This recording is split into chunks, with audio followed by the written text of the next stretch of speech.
Неподправената емоция у жителите на Стар Бешинов, истинската им радост и удоволствие от българската народна музика трогва и самите изпълнители. Най-голямата награда е изстрелената светлина, която чрез изпълнителите, чрез танцорите и чрез всички уния, които са се събрали и създават и генерират енергия позитивна, че тези хора няма да забравят този ден. Че на този ден ние минахме малко по-напред към нашето сближаване, един към друг.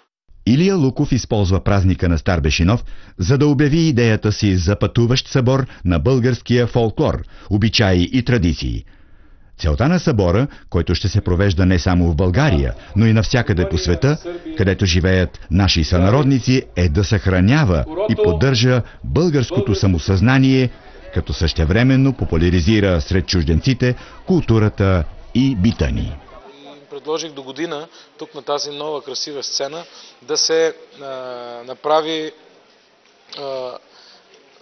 да се проведе и продължи в годините един уникален пътуващ събор, който да събира банатските българи и Стар Бешинов като едно развито селище, да бъде център за българското онова, което те са успяли въпреки всичко да съхранят. Фолклора, занаятите, младите хора. Българският фолклор за пореден път доказва, че е най-успешният ни посланник по света. Румънските политици, дошли да уважат празника на селото, се наслаждават на българските ритми и сякаш музиката им говори, макар и да не разбират думите. Хората продължават до късно. Накрая е ред и на най-дългото хоро, което продължава над 20 минути.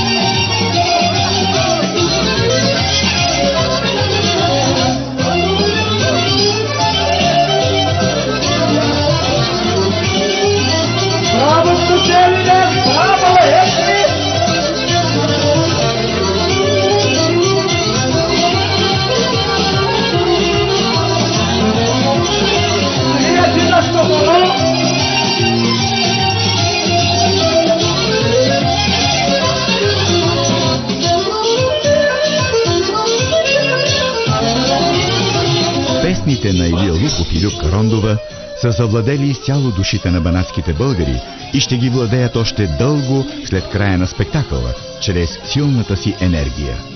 А танците на момичетата и момчетата от ансамбъл Пирина, чрез магическите си действия, съхранени в старите български обреди и обичаи. Някой от изпълнителите по-специално хареса ли ви от певците тук? Хареса ли ви? Илия Луков.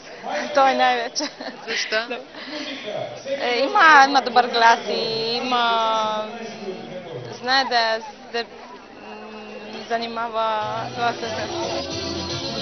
Жителите на Стар Бешинов не забравят и да изпратят послания до сънародниците си в България. Не забравяйте, че има и други българи, които живеят извън пределите на днешна България. В повечето случаи, както казах, не сме по-малко българи от вас. Някои от вас разбират това нещо и за което им благодарим.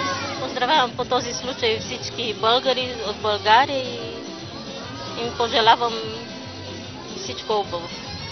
А сънародниците им, дошли от България, за да споделят празника им, остават с надеждата един ден да заживеят отново заедно в майка България.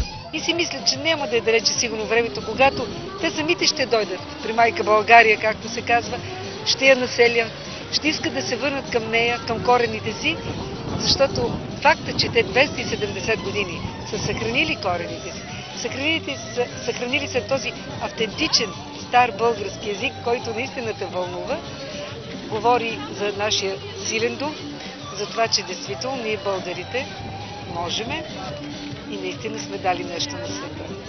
Всите българи са заедно духовно, културно. Именно тези срещи, които се правят постоянно всяка година, сплотяват българите и напомнят, че има една България, както казваше един голям руски славист и учен академик Лихачов, България е една държава на духа.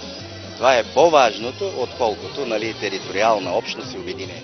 Все пак, за един ден Граждани на различни държави, обединени обаче от българското си самосъзнание, се повеселиха заедно благодарение на неоценимото българско богатство, нашия уникален фолклор. Съм румънен гражданин, бил съм у румънската войска, стигнал съм генерал у румънската войска, ама съм българин. В онази вечер на 20 април 2008 година, там, в Стар Бешинов, хора от различни националности, от различни социални прослойки и на различни възрасти, заедно преоткриха красотата на българската култура и бит.